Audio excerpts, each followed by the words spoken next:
Ayat yang dibaca imam kita pada rakaat kedua, a'udzubillahi minasyaitonirrajim. Bismillahirrahmanirrahim. Alam nashrah laka sadrak.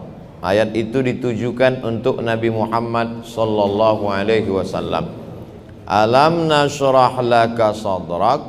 Apakah belum kami lapangkan dadamu? Itu beda Nabi Muhammad dengan Nabi Musa. Kalau Nabi Musa dia minta Rabbi syrahli sadri, lapangkan hatiku, lapangkan dadaku. Tapi Nabi Muhammad SAW dia tidak meminta, Allah sudah memberi. Alam nashrah laka sadrak. Apakah belum kulapangkan dadamu? Makna lapang di dada ini maknanya dua. Pertama makna zahir. Makna zahir lapang dada, peredaran jantungnya normal. Karena jantung ini letaknya di dada. Kalau bernapasnya lapang, menunjukkan bahwa jantungnya sehat. Tapi kalau sudah jantungnya terasa sempit, karena darahnya kental, akibat banyak gula, akibat banyak santan, kolesterol, lemak, jarang olahraga, tidak makan buah, maka lalu kemudian dadanya terasa menyempit. Ini makna zahir.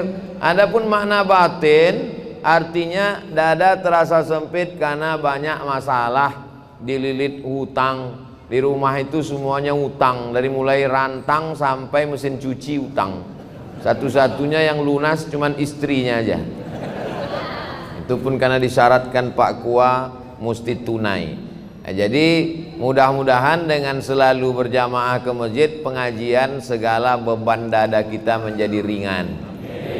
Ringan karena kurang minum gula dan santan, karena tidak terlalu banyak makan, banyak beribadah, puasa sunat Senin Kamis, dan ringan karena tidak terlalu banyak beban mental, karena semua kita serahkan kepada Allah. Kita hanya usaha dan ikhtiar. Setelah itu dunia ini tak terlalu kita pikirkan.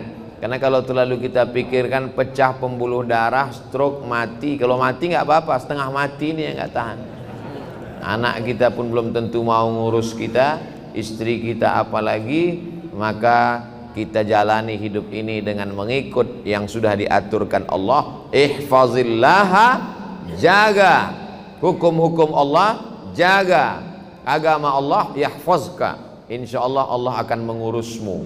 Urus hatimu, urus pikiranmu, urus amalmu, urus lisanmu, hidupmu, insyaallah Allah yang akan urus. Jangan urus urusan Allah. Ini banyak selalu orang sibuk ngurusan Allah, urusan dia tidak dia urus. Urus Jumatmu, urus sholat ibadah awal waktumu, urus ibadah sholatmu, urus ibadah zakatmu. Adapun hidup dan matimu sudah kau serahkan kepada Allah. Bismika Allahumma ahya wa amut. Jangan dibaca, nanti tertidur. Alam nashrah laka sadrak. Ayat yang kedua, wa wada'na anka wizrak. Kami angkat bebanmu. Siapa yang hidup ini tidak ada beban? Cuman dua, anak kecil sama orang gila. Makanya banyak orang tubuhnya dewasa tapi akalnya seperti anak kecil. Kelihatan wajahnya sehat tapi otaknya gila, atau pura-pura gila, atau ngaku gila biar lepas dari jeratan hukum. Jadi wa wada'na anka wizrak, kami angkat bebanmu. Anak SD bebannya kata dia lama betul SD ini, maunya sekolah SMP. Setelah SMP kepingin tamat SMA. Setelah SMA kepingin kuliah. Selesai S1 wisuda belum diterima kerja. Yang udah kerja ingin nikah. Setelah nikah, nampaknya nanti kalau udah nikah selesai masalah. Ditanya orang, istrinya sudah hamil apa belum? Istri hamil, melahirkan anak, ternyata anak perempuan. Pengennya anak laki-laki. Yang punya anak laki-laki pengen anak perempuan. Ada anak perempuan, ada anak laki-laki, muncul lagi satu lagi anak LGBT. Nauzubillah. gara-gara tidak dididik agama. Jadi sebetulnya hidup ini penuh dengan beban. Orang yang hidupnya tidak ada beban adalah orang yang ridha menerima ketetapan Allah Subhanahu wa taala. Sakit, ridha bahwa dengan sakit Allah hapus dosa-dosanya. Pulang dari sholat Jumat, sendal hilang, ridha karena sendalnya jelek. Raditu billahi Rabba, ridha menerima ketetapan Allah Subhanahu wa taala. Oleh sebab itu kita tidak ingin jadi anak-anak karena kita sudah dewasa. Kita juga tidak mau jadi orang gila karena kita dikasih Allah waras, akal sehat. Maka kita mesti dalam hidup ini jangan hidup jadikan beban, karena ini kesempatan. Berapa banyak orang ingin hidup tapi tidak dikasih hidup.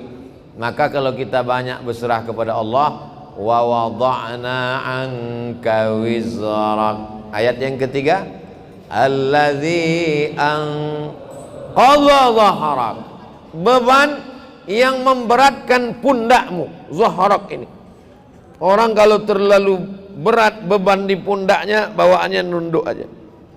Mana tahu nanti pengajian di masjid ada orang nunduk aja, itu berarti berat betul beban di pundaknya. Tapi di masjid kita Masya Allah nggak ada. Nampaknya inilah jamaah yang nggak ada beban, cuman lapar aja dikit. Alladzi anqadha dhahrak. Saya sepanjang saya sholat Jumat dari Sabang sampai Papua. Masjid apa ini? Al-Ma'mur. Di Masjid Al-Ma'mur inilah sholat Jumat rasa ikut MTQ. Suara imamnya melengking, senang saya. Makmumnya lebih melengking. Amin. Luar biasa. Itu suara anak-anak di atas. Waktu saya khutbah tadi pun dia melengking juga di atas. Gak pernah saya marah anak-anak ribut waktu khutbah. Sepanjang sejarah saya khutbah belum pernah saya kata itu anak-anak diam, gak pernah. Karena kalau di Masjid Al-Ma'mur masih ada anak-anak ribut melengking, berarti tahun 2050 Masjid Al-Ma'mur masih ramai. 2050 kita udah mati, Pak. 2050 Bapak udah nggak ada lagi. Saya masih. 2050 yang akan memakmurkan Masjid Al-Ma'mur. Itu ketua bagian pembangunan. Ini yang bawa proposal. Inilah yang akan, mereka inilah yang akan memakmurkan masjid. Makanya anak-anak kita bawa ke masjid. Ini banyak kadang bapak-bapak mau bawa anak, kata ibunya, gak usah mas, ribut, malu kita. Biarkan aja dia datang ke masjid. Biar supaya dia jangan ribut, suruh jaga sendal. Bapak Ibu yang dimuliakan Allah. Wa wada'na 'anka wizrak alladzi anqadha dhahrak. Kalau dipikirkan beban hidup ini, zaman dulu orang yang dipikirkannya cuma anaknya, yang dipikirkannya cuma istrinya, yang dipikirkannya cuma suaminya. Zaman sekarang istri orang Korea pun dipikirkannya juga. Kenapa? Nonton drakor. Istri artis, anak artis, pejabat, semua masuk berita, semua mau dia pikirkan. Zaman dulu yang dipikirkan orang cuma Abu Jahal sama Abu Lahab. Sekarang bermunculan macam-macam Abu. Maka rusak pikiran kita. Yang penting kita serahkan kepada Allah. Kalau banyak stres, pusing kepala, banyak beban, alam nashrah laka sadrak wa wada'na 'anka wizrak alladzi anqadha dhahrak. Kalau engkau sudah diberi Allah 3, kalau sudah dikasih Allah 3, dilapangkan dadamu, diangkat bebanmu yang membebani pundakmu, maka Allah kasih yang keempat. Apa dia? Wa rafa'na laka, kami angkat nama. Syaratnya 3. Jangan stres, jangan depresi, jangan jadikan hidup sebagai beban, tetap banyak beribadah, tetap banyak bersedekah, tetap banyak watawasaw bil haq watawasaw bis sabr. kalau kau jaga yang 3 ini, maka Allah akan janji berikan yang keempat, wa rafa'na laka dzikrak. Allah angkat derajatmu.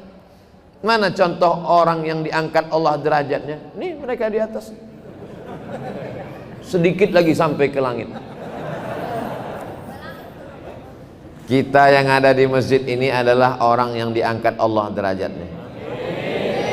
Berapa banyak orang yang lebih sehat dari kita, lebih kaya dari kita, lebih ganteng dari kita, lebih tenang dari kita, lebih nyaman dari kita, lebih tinggi jabatannya dari kita, tapi tidak tergerak hatinya untuk sholat Jumat. Sekarang dia sedang berada di kantornya di ruang AC yang dingin, tak terbuka pintu hatinya. Kita dipilih oleh Allah untuk datang ke rumahnya ini.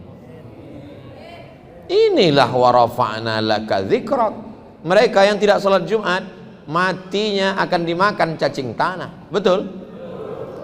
Kita sama juga. Sama, tak ada beda. Cuman bedanya kita lepas dari man tarakal jumu'ata thalatha marratin. Siapa yang meninggalkan sholat Jumat 3 kali berturut-turut tahawunan, karena menyepelekan, taba'allahu ala qalbih, Allah kunci pintu hatinya, Allah sumbat telinganya, Allah tutup matanya. Summum bukmun umyun, peka, tuli, bisu, buta, fahum la yarji'un, tak bisa kembali ke jalan yang benar. Kita alhamdulillah dengar ceramah ustadz sedikit takut, dengar ceramah ustadz ingin masuk surga, dengar ceramah ustadz takut masuk neraka. Itulah yang dimaksud kami angkat namamu. Kita tidak terkenal, kita tidak terkenal. Paling-paling kalau punya Instagram followernya 6 juta paling, nggak terlalu terkenal. Subscribernya paling 1 juta. Kalau dibandingkan artis-artis, kita tidak terkenal. Yang penting kita dikenal oleh malaikat. Catatan amal kita dilihat malaikat pagi, petang, siang, malam. Malaikat bertanya. Waktu malaikat pagi bawa catatan sore, malaikat sore bawa catatan malam. Malaikat penjaga pintu langit bertanya, ini amal siapa? Amal anak muda dari Masjid Al-Ma'mur. Anak muda yang lain mana? Sakau. Anak muda yang lain mana? Ngelem. Anak muda yang lain mana? Pacaran. Anak muda yang lain mana? Geng motor. Anak muda yang lain mana? Homo. Nauzubillah, nauzubillah, nauzubillah. Anak muda yang lain mana? Tawuran. Tapi ada anak muda yang istiqomah sholat Jumat. Alhamdulillah Pak Ustadz, anak saya senang dengar ceramah Ustadz. Sholatnya gimana Bu? Istiqomah, Jumat terus. Subuh, zuhur, asar, maghrib, isya nyusul Pak Ustadz. Yang satu lagi, gimana anaknya Bu? Alhamdulillah Pak Ustadz. Anak ibu, anak bapak udah ikut gimana sekarang? Biker subuhan. Terus subuh aja Pak Ustadz. Bertahap, berproses. Ustadz, kenapa terus anak muda? Orang tua ke masjid memang wajar. Liang lahat udah dekat. Yang tua jangan tersinggung, karena malaikat maut kalau nyabut nyawa nggak lihat akte kelahiran. Ustadz Abdul Somad bisa aja mati sedang khutbah. Ustadz Abdul Somad bisa aja mati sedang ceramah. Maka selalu saya sampaikan, kalau saya meninggal di Sumatera, makam saya di sini. Kalau saya meninggal di Jakarta, kuburan saya di sini. Mana tahu, jangan sampai kita menyusahkan orang. Ini Ustadz Somad ini waktu hidupnya nyusahkan, ngundangnya susah betul. Udah mati pun susah juga. Bawa jenazahnya lagi ke Riau. Mana jenazah lebih mahal daripada orang hidup lagi. Masuk kargo lagi. Jadi kalau kita mau diangkat Allah derajat, lapangkan dada, serahkan hidup dengan Allah. Wa rafa'na laka dzikrak. Adapun kesulitan hidup, dari mulai rezeki, jodoh, anak, keluarga, kerja, ekonomi, sosial, politik, 2 kali Allah janjikan, fa inna ma'al usri yusra. Diulang sekali lagi, inna ma'al usri. Kalau hidupmu susah, fa inna ma'al usri yusra, inna ma'al usri yusra, fa inna ma'al usri yusra, inna ma'al usri yusra, fa inna ma'al usri yusra, inna ma'al usri yusra. Nama anakmu siapa? Yusra. Gimana hidupnya? Sulit terus Pak Ustaz. Kalau engkau sulit setelah berusaha, sesungguhnya Allah ingin engkau di makom itu. Karena Allah menurut ilmunya engkau hanya layaknya di situ. Sama seperti anak kecil minta pisau, umur 5 tahun, minta pisau mah, minta pisau, minta pisau. Dikasih apa enggak? Enggak. Karena kalau dikasih pisau dia akan potong, semua dipotong, kulkasnya dipotong, kabelnya dipotong. Makom kamu cuma sampai di sini. Kalau kamu lebih daripada ini, nanti kamu jadi kufur. Abdul Somad, makommu cuma sampai di sini aja. Lebih dari sini, nanti kau akan jadi jahat. Tapi setelah usaha, saya tidak ingin juga ceramah saya ini disalahgunakan. Besok bapak pagi-pagi dibangunkan sama istrinya, bang, kerja. Makom kita cuma sampai di sini. Setelah usaha, pergi pagi pulang petang, jualan es, hujan nggak turun nggak berhenti. Padahal doanya minta panas, hujan. Berarti Allah sedang menguji engkau kesabaran. Sudah dilakukan berbulan-bulan, berarti Allah ingin kau usaha yang lain. Jual es krim turun juga terus hujan. Kalau gitu jual payung lah. Begitu sewa penyewaan payung, panas. Sesungguhnya ada pahala di balik itu. Walladzina jahadu fina, orang yang bermujahadah, mencari rezeki, mencari jalan, membesarkan anak, mencari kerja, kuliah, sekolah, pesantren, berusaha, berdakwah. Lanahdiyannahum subulana, kami akan berikan jalan yang akan memudahkan mereka. Fa inna ma'al usri. Nabi Musa mengalami kesulitan, Nabi Isa mengalami kesulitan, Nabi Ibrahim mengalami kesulitan, Nabi Nuh, nabi-nabi aja mengalami kesulitan. Kita keturunan nabi aja mengalami kesulitan. Kamu keturunan nabi? Ya, hati-hati dengan Ustaz Somad, dia itu keturunan nabi. Masa dia Habib? Keturunan Nabi Adam. Para habaib kita dengan berbagai macam kesulitannya. Nabi punya anak namanya Sayyidatuna Fatimah. Sayyidina Fatimah punya anak laki-laki yang pertama Sayyidina Al-Hasan. Sayyidina Al-Hasan punya adik namanya Sayyidina Al-Husain. Dipancung kepalanya, diarak kepalanya di keliling negeri oleh pasukan Yazid sampai ke istana, ditusuk mulutnya pakai tongkat pendek. Menangis sahabat Nabi dan Ahlul Bait melihatnya. Keturunan Nabi penuh dengan penderitaan. Apalagi kita yang bukan siapa-siapa. Ini baru sholat subuh 2 kali, kenapa hidupku susah? Kemarin waktu belum hijrah perasaan enak-enak aja. Sekarang setelah hijrah ini penuh dengan kesulitan, ngeluh lagi dengan ustaz. Apalah dayaku. Kalau kau terasa hidup ini sulit, ya udah kau mati aja. Fa inna ma'al usri yusra, inna ma'al usri. Tidak ada orang yang hidup ini hidupnya enak-enak aja. Ada tuh Pak Ustadz, pejabat-pejabat itu enak. Kau kan lihat permukaannya aja, air tenang, tapi riaknya di dalam luar biasa. Jadi sesungguhnya setiap manusia ini punya kesulitan, hanya saja tidak ngobrol dengan dia. Kalau kita cerita, kita tahu semua kesulitannya. Tapi dia nggak mau cerita Pak Ustadz. Ya tidak, itu aib diri dia, itu kekurangan diri dia. Maka kita berpikir bahwa nabi-nabi, wali-wali, para habaib zuriat Nabi, orang yang dekat dengan Nabi, dekat dengan Allah. Wala nabluwannakum bisyai'im minal khauf, takut, wal ju', lapar, wa naqsim minal amwal, kurang harta, miskin, susah, bangkrut, kebakaran, wal anfus, sakit, mati, meninggal, kena Covid,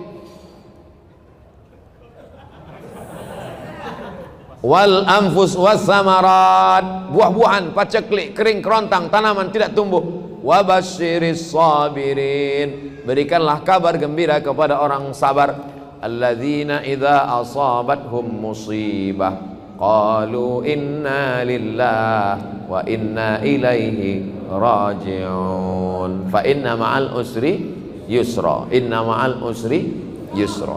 Coba kalau ditulis di kendaraan, di mobil kaca belakang, fa inna ma'al usri yusra, inna ma'al usri yusra.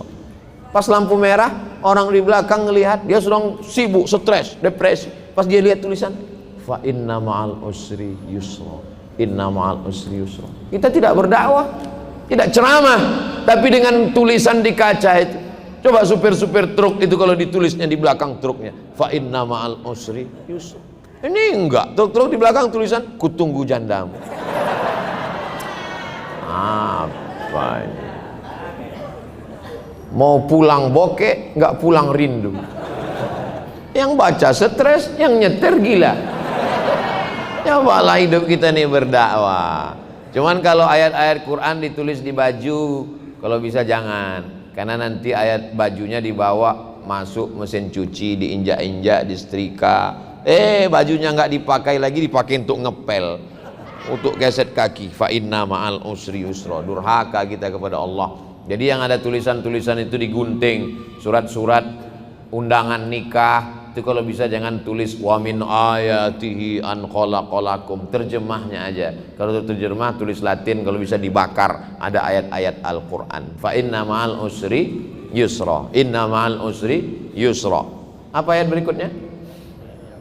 Fa idza faraghta fansab. Kalau sudah selesai dari satu kegiatan, pindahlah kegiatan berikutnya. Alhamdulillah udah bangun masjid Pak Ustadz, bangun masjid satu lagi. Alhamdulillah sudah buat rumah Quran Pak Ustadz, buat rumah Quran satu lagi. Alhamdulillah sudah bangun pondok tahfiz Quran Pak Ustadz, buat lagi. Alhamdulillah sudah selesai S1 Pak Ustadz, lanjutkan S2. Alhamdulillah sudah nikah Pak Ustadz. Saya mancing-mancing aja. Mereka berani ini kan karena nggak ada ibu-ibu. Tapi jangan lupa mata-mata ada. Fa idza faraghta fansab. Jangan pernah berhenti berkayuh. Berhenti berkayuh berarti jatuh. Bisa untuk update status yang ini. Kalau kau berhenti berkayuh berarti jatuh. Dari mana Ustaz temukan itu? Filosofi waktu naik sepeda. Berhenti berkayuh berarti kau akan tenggelam. Dari mana Ustaz dapatkan itu? Ketika sedang diving, mesti terus berkayuh. Begitu juga dengan naik perahu ketika arung jeram, mesti terus berkayuh. Kalau tidak, maka kita akan terbawa oleh arus. Kapan kita berhenti? Ketika malaikat maut datang mencabut nyawa, malaikat datang memanggil kita, ya ayyatuhan nafsul mutmainnah, irji'i ila rabbiki radiyatan mardiyah, fadkhuli fi ibadi wadkhuli jannati. Saat itu kita akan mati tersenyum karena aktivitas sudah selesai. Fa idza faragta fansab. Kalau selesai khutbah maka salatlah. Kalau selesai salat tausiah. Selesai tausiah nanti akan pindah ke tempat tausiah satu lagi. Habis itu nanti malam. Habis itu besok pagi. Hari Ahad pulang ke Riau. Habis itu ke Kalimantan Barat. Setelah itu ke Batam. Habis itu nggak ingat lagi jadwal. Jangan pernah berhenti. Saya tidak mau anak-anak muda ini bawaannya letoy, loyo, lunglai, lemas, bawaannya mau mati. Marah yang tua semangat. Itu tadi kalau kita dengarkan suara imam tadi, kalau tidak dilihat wajahnya direkam video, suaranya, coba tebak, rekam, bawa pulang ke rumah, tes sama orang rumah. Berapa umur imam? Pasti dia bilang ini kayaknya SMP kelas 3. Suaranya melengking. Saya kalau imam suara melengking semangat saya. Tapi kalau sudah bismillahirrahmanirrahim, bawaannya mau sholat jenazah aja. Allahu Akbar. Fa idza farata fansab. Tapi jangan sombong. Masjid itu kalau bukan saya yang buat, enggak berdiri. Pesantren itu kalau bukan saya yang mimpin, enggak jadi. Anak itu kalau bukan saya yang nyekolahkan, enggak boleh. Makanya ujungnya wa ila rabbika farghab. Sudah berusaha, jangan putus asa, berdoa. wa ila rabbika farghab. Ayat yang selalu saya baca dalam salat Alam Nasrah, khususnya salat sunat tahiyatul masjid selalu Alam Nasrah, apalagi kalau sudah tekanan itu kuat sekali, baca medsos sakit kepala. Alam nasrah laka sadrak wa wada'na 'anka wizrak alladhi anqadha dhahrak wa rafa'na laka dhikrak fa inna ma'al usri yusra inna ma'al usri yusra fa idza faragta fansab wa ila rabbika farghab. Ustaz, saya dililit utang, ayat apa yang saya baca Pak Ustaz? Cek rekening. Enggak selesai masalah nih Pak Ustaz. Alam nasrah laka sadrak. Maka insyaallah idza tuliyat alaihim zadathum imana, kalau dibacakan ayat bertambah iman. Wa idza quri'al Qur'an, kalau Quran dibacakan fastami'u lahu, dengar baik-baik, wa ansitu, diam, la'allakum turhamun. Mudah-mudahan renungan kita tentang surat Al-Insyirah, surat Alam Nasrah, semakin lapanglah dada kita insyaallah. Amin ya rabbal alamin. Lebih kurang 30 menit kita bersama, mudah-mudahan. Kita doa untuk para pendiri masjid ini. Kita doakan para pendiri masjid, orang yang sudah berwakaf tanah, semen, batu bata, kerikil, AC, kipas angin, mikrofon, karpet, semuanya. Mudah-mudahan kalau masjid punya utang segera terlunasi. Kalau belum ada utang, pengurus silakan ngutang ke toko bangunan. Ala hazihin niyah, untuk niat yang baik-baik. Al-Fatihah. A'udzubillahi minasyaitonir rajim. Bismillahirrahmanirrahim. Alhamdulillahi rabbil alamin. Arrahmanir rahim. Maliki yaumiddin. Iyyaka na'budu wa iyyaka nasta'in. Ihdinas siratal mustaqim. Siratal ladzina an'amta 'alaihim ghairil maghdubi 'alaihim waladdallin. Amin. Allahumma awsil sawaba ma qara'nahu min suratil Fatihah. Sampaikanlah bacaan surat Al-Fatihah yang kami baca siang di masjid penuh barakah ini ya Allah, ila jami'il muslimin wal muslimat, kepada saudara kami muslimin muslimat, bil khusus yang sudah berkontribusi dalam pembangunan Masjid Al-Ma'mur. Allahumma ighfir lahum warhamhum wa'afihim wa'fu anhum wa akrim nuzulahum wa wasi' madkhalahum waghsilhum bil ma'i was salji wal barad wa naqqihim minal khataaya kama yunaqqa thawbul abyadu minad danas wa abdilhum daran khairan min darihim wa ahlan khairan min ahlihim wa qihim min fitnatil qabri wa